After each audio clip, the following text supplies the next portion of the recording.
The digital এডুকেরে সবাইকে আবারও স্বাগত। আমি তোমাদের দর্শন বিষয় শিক্ষক অজয় স্যার চলে এসেছি নতুন একটি ভিডিও নিয়ে। আমি তোমাদের রিভিশন ক্লাস শুরু করেছি বচন অধ্যায়ে। এরপরে প্রত্যেকটা অধ্যায়ই যাবে তোমাদের এই সুন্দরভাবে রিভিশন ক্লাস। ঠিক আছে, তোমরা চেয়েছো তাই আমি অবশ্যই তোমাদের কথা রাখবো। তো এর আগের ভিডিওগুলোতে 2015, 16, 17 সালের প্রশ্ন কিন্তু রিভিশন হয়ে গেছে, তাই না? আজকে আমি দিতে চলেছি 2018 সাল। তোমরা দেখতে পাচ্ছ। তাহলে আমরা দেখে নেব 2018 সালে বচন অধ্যায় থেকে কী প্রশ্ন হয়েছে এবং কি বাক্য রয়েছে যে বাক্যগুলিকে বচনে রূপান্তরিত করতে হবে। ঠিক আছে, চলো দেখে নেওয়া যাক। এই হলো তোমাদের 2018 সালের প্রশ্নপত্র।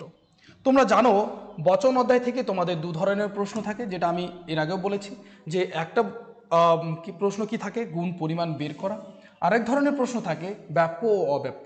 2024 সালে কিন্তু তোমাদের ব্যাপ্য অব্যাপ্য চলে এসেছে, তাই এই 2025 সালে যারা তোমরা উচ্চ মাধ্যমিক পরীক্ষা দিতে চলেছো তাদের কিন্তু অবশ্যই গুণ ও পরিমাণ শিখে রাখা উচিত। আর তোমাদের খুব সুন্দরভাবে গুণ ও পরিমাণ বের করার ছোট্ট ট্রিক্স দিয়ে দিয়েছি, যেটা জানলে পরেই কিন্তু তোমরা গুণ ও পরিমাণ বের করতে পারবে।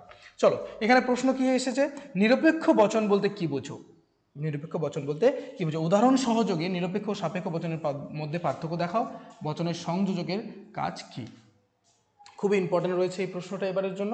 যারা লজিক করবে না, অর্থাৎ বাক্য থেকে বচনে রূপান্তর করবে না, তারা প্রশ্নটা কিন্তু অবশ্যই করে যাবে এবছরের জন্য। ঠিক আছে, তোমাদের পরীক্ষার আগে অবশ্যই আমি সাজেশন নিয়ে চলে আসবো।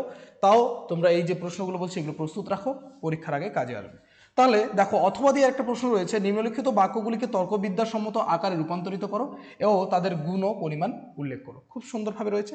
তাহলে দেখো, প্রথম বাক্য রয়েছে, কেবল পরিশ্রমীরাই সফল হয়। কেবল কারা সফল হয়? পরিশ্রমীরাই। তো এখানে যে নিয়মটা আমরা দেখতে পাবো সেটা হচ্ছে কেবল, কেবলমাত্র, একমাত্র, শুধুমাত্র।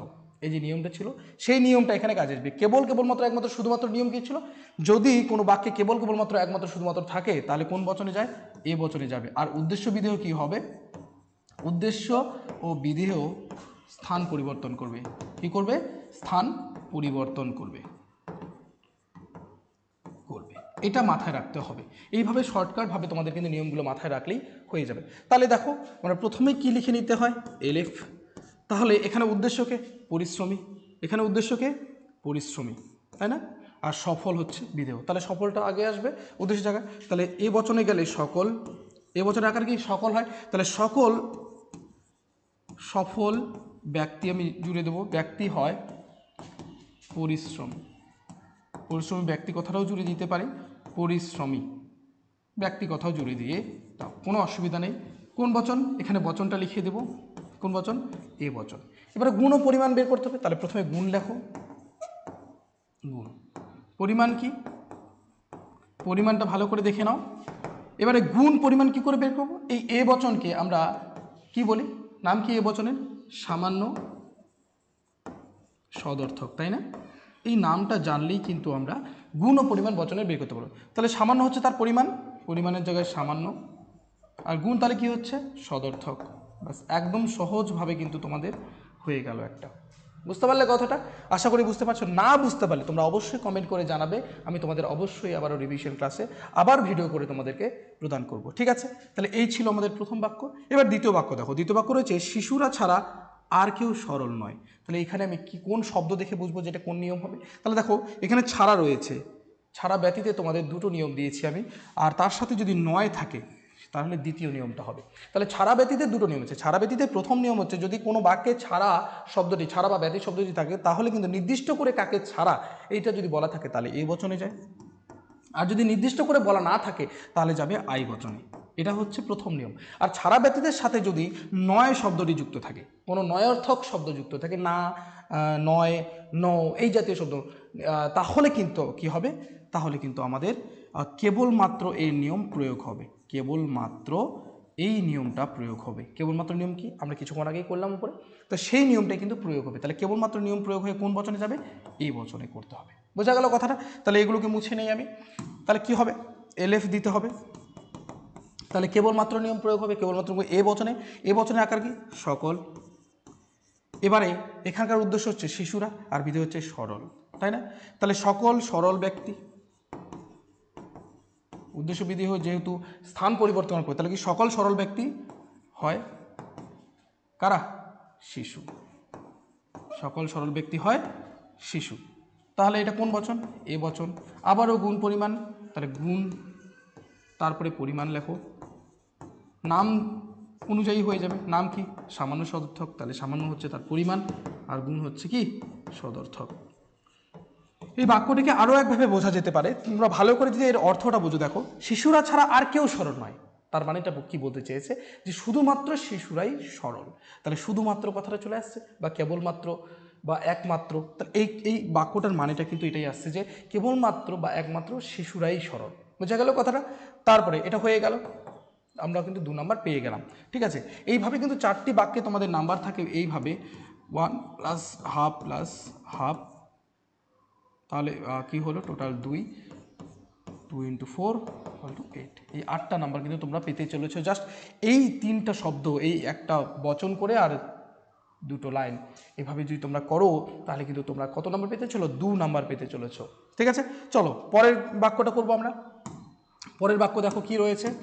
পরের বাক্যে রয়েছে অসৎ ব্যক্তিরা কদাচিৎ সুখী হয়। এখানে কোন শব্দ দেখে বুঝবো? দেখো কদাচিৎ, আমরা কচিত, কদাচিৎ, কিঞ্চিত এই জাতীয় শব্দের কিন্তু একটা নিয়ম পড়েছি। সেই নিয়মটা হলো এই জাতীয় শব্দ যদি থাকে তাহলে কি হবে? সদর্থক থাকলে নয়ার্থক বচনে হবে। বাক্যটা যদি সদর্থক হয় তাহলে কি হবে? বচনটা নয়ার্থক হবে। কোন বচন হবে? নয়ার্থক। তার মানে আই থাকলে ওতে যাবে, ও থাকলে আইতে যাবে, এইটা কিন্তু নিয়ম ছিল। তাহলে যদি আমরা করি এখানে, তাহলে কী হবে? বচনটা এলএফ দেবো।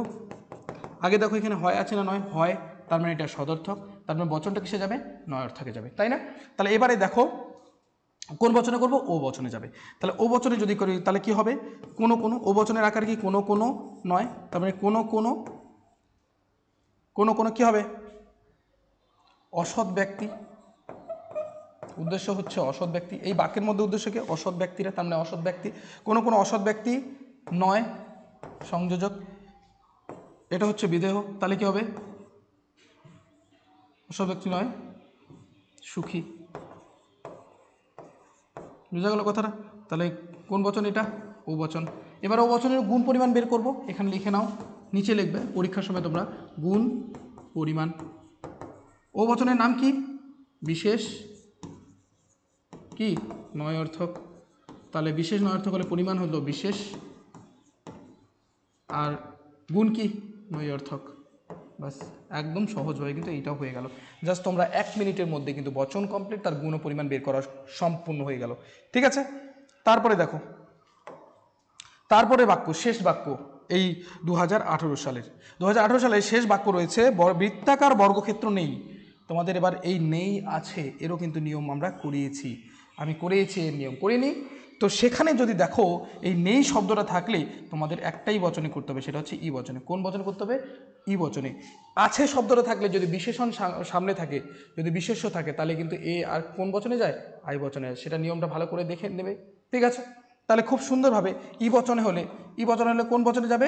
সরি, নেই থাকলে কোন বচনে যাবে? ই বচনে যাবে। ঠিক আছে, তাহলে ই বচনে যদি করি, ই বচনে আকার কি? কোনো নয়, তাহলে এলএফ দেব, এলএফ দিয়ে কোনো।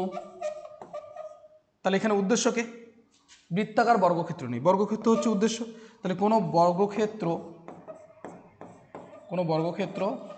নয় কি? বৃত্তাকার। কোনো বর্গক্ষেত্র নয়, বৃত্তাকার হলো কোন বচন? এটা ই বচন। গুণ ও পরিমাণ বের করব। গুণ কি আছে? গুণ আর পরিমাণ কি আছে দেখো ভালো করে।